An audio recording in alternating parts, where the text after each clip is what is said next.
baik perangkat keras, perangkat lunak maupun metode pembelajaran untuk membantu guru merancang, melaksanakan, dan mengevaluasi pembelajaran agar lebih efektif, efisien, dan menarik.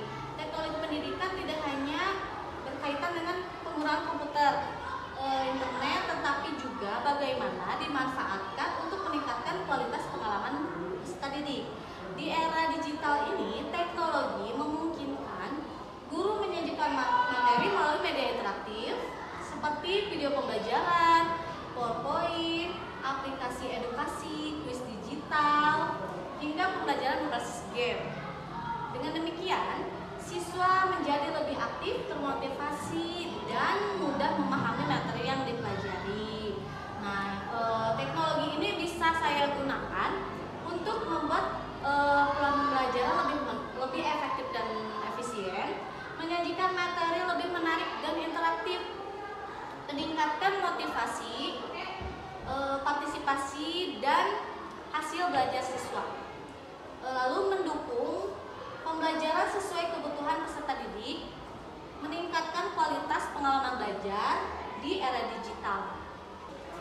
Lalu, saya akan menjelaskan manfaat teknologi pendidikan, terutama dalam keseharian saya sering menggunakan teknologi pendidikan ini karena saya menganggap ini membantu mempermudah tugas saya sebagai guru. Yang pertama yaitu pembelajaran lebih menarik.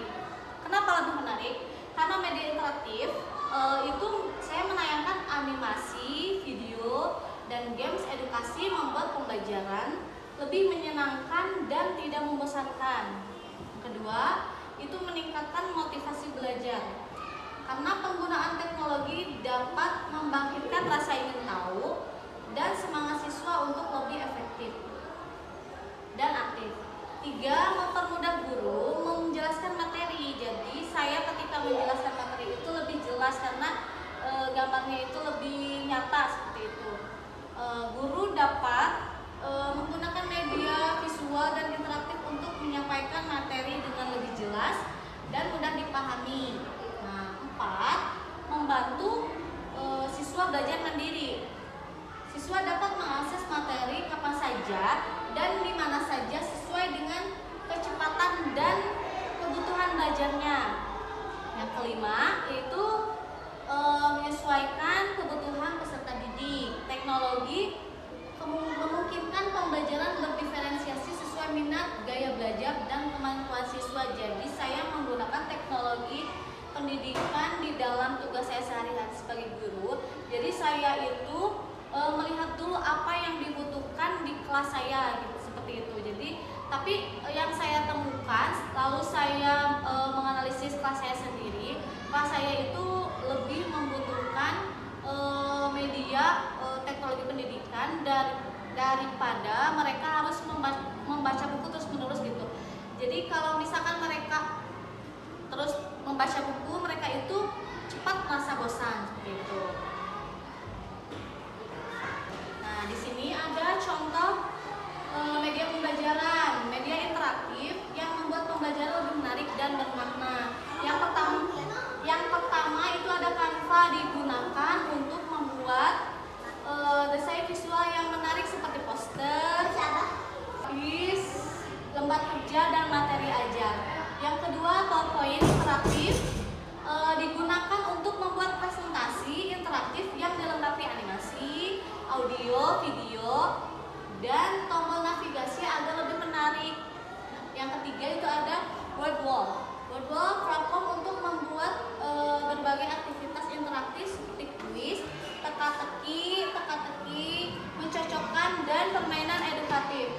4, Quizzes, aplikasi kuis interaktif yang dapat digunakan secara real time maupun latihan mandiri untuk meningkatkan motivasi belajar. Yang kelima itu ada video pembelajaran, menyajikan materi dalam bentuk audio visual sehingga memudahkan siswa memahami konsep secara lebih konkret dan menarik.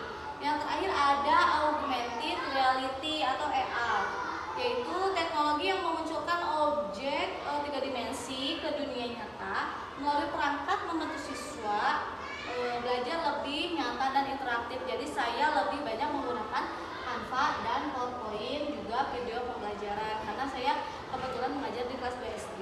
Jadi saya itu membuat Canva untuk membuat cover, untuk membuat poster, untuk membuat bahan ajar, dan membuat LKPD. Nah, saya juga menggunakan PowerPoint interaktif untuk membuat materi ajar. Jadi saya membuat materi ajar itu melalui PowerPoint interaktif. Lalu saya membuat video pembelajaran. Nah, saya itu membuat video pembelajaran, mendownloadnya dari YouTube. Contohnya saya membahas tentang aku mengapa Pancasila. Jadi saya itu mendownload dulu materi pembelajaran tentang aku mengapa Pancasila di YouTube. Lalu saya menayangkan video pembelajaran ini ketika pelajaran pendidikan Pancasila seperti itu. Jadi mereka itu melihat secara langsung bagaimana cara penerapan mengamalkan Pancasila secara nyata. Jadi mereka melihat langsung. Jadi mereka itu lebih tertarik dengan apa yang saya tayangkan daripada mereka itu harus membaca buku dan harus menyalin seperti itu. Nah, di sini ada contoh penerapannya. Satu, guru menampilkan video singkat. Contohnya ini guru menayangkan video singkat berisi pengenalan Pancasila dan simbolnya. Jadi saya itu menampilkan video singkat mengenai simbol-simbol Pancasila. Yang kedua, siswa mengamati video dengan seksama untuk memahami isi dan pesan yang disampaikan. Jadi setelah saya menayangkan video singkat, lalu siswa itu mengamati apa yang saya tayangkan di proyektor seperti itu. Tiga, guru menjelaskan menggunakan PPT. Nah, guru menjelaskan materi lebih lanjut menggunakan presentasi PowerPoint yang menarik dan mudah dipahami siswa. Jadi saya menayangkan video singkat, lalu saya membuat materinya melalui PowerPoint seperti itu. Ada penjelasannya lewat PowerPoint. Yang keempat, siswa mengerjakan kuis wordball atau kuisis. Siswa mengerjakan kuis interaktif melalui wordball atau kuisis untuk menguji pemahaman mereka dengan cara yang menyenangkan.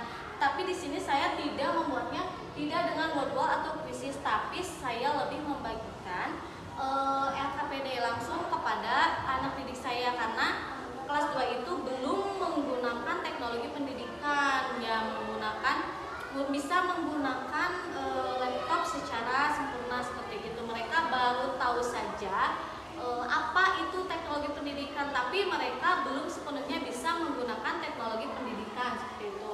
Yang kelima, guru memberikan refleksi. Guru mengajak siswa merefleksikan pembelajaran, menyampaikan pendapat dan mengaitkan dengan kehidupan sehari-hari. Jadi setelah saya menayangkan video, siswa mengamati, menjelaskan melalui PPT, lalu membagikan LKPD, saya memberikan refleksi apa yang sudah kalian pelajari hari ini seperti itu.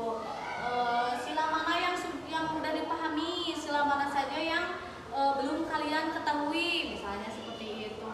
Jadi saya mengaitkan yang saya bahas ini dengan kehidupan mereka sehari-hari. Nah, dengan memanfaatkan media pembelajaran berbasis teknologi, pembelajaran menjadi lebih interaktif, menyenangkan, dan bermakna bagi siswa seperti itu. Nah, keunggulan media berbasis teknologi. Jadi yang satu interaktif, memungkinkan siswa berinteraksi langsung melalui kuis, game, simulasi, dan fitur lainnya sehingga pembelajaran lebih aktif dan menyenangkan.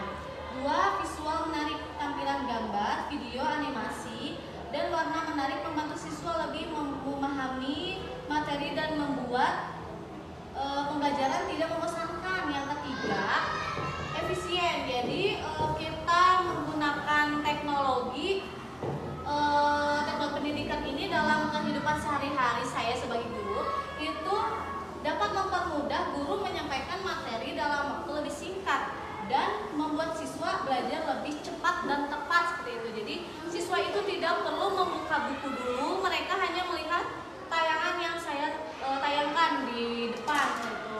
4. Meningkatkan partisipasi siswa. Media interaktif membuat siswa lebih terlibat, berani bertanya, menjawab, dan berkolaborasi